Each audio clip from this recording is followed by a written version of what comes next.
Hey y'all, it is so good to be back. My name is Christine, and I'm the children's director at Union Grove United Methodist Church. And I'm so happy to be here to tell the story for today. The gospel story today starts off with Jesus' friends walking to a town called Emmaus. And these two friends were walking and talking about everything that had been going on. See, they were out for their walk on the first Easter, so they were talking about how their friend Jesus had been arrested and killed by the authorities the week before. But then randomly, this man appears, and this man joins them on the walk. But the man asked them what they were talking about. He had no idea. And so the two friends were like, say what? Like, this was the biggest news of the day. I mean, like, Jesus' death would have been all over the news. So anyway, they told the man that they had been talking about Jesus' death. I mean, they were so upset. They were so sad that the man that they had been following and loved and respected and had hoped would be the person to bring freedom to all the people, this man was crucified. And they told him that earlier that day, some women went to Jesus' tomb and they found it empty. And not only that, the women who went to the tomb and found it empty claimed that they saw angels who told them that Jesus was actually alive.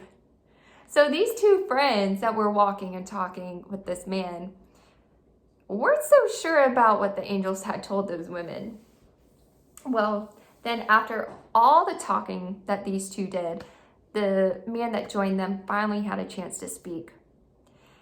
And the man had a chance to tell them that Jesus' suffering and death is not the end.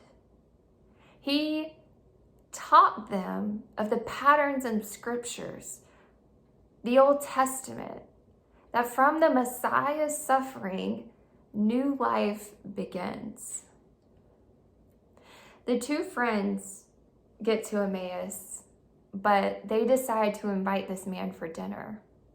Personally, I think it was because this man was telling these two friends so many wise things and he was teaching them. But here comes my favorite part. At the dinner, the man took the bread, he broke it, he gave it to them, and he blessed it. So imagine these two friends, their eyes just opening so wide that when they realized the man that they had been talking and walking with was Jesus. And when they realized that, he had vanished. So the two friends rushed back to Jerusalem to tell the other disciples what had happened. So some of us may be feeling a lot of sadness, similarly to those two disciples in this story. And we may be so ready to be back in school. I know I am. Or we may be so ready to be back on our sports teams or to get out of the house more. But perhaps the disciples didn't recognize Jesus because they were in the midst of so much grief.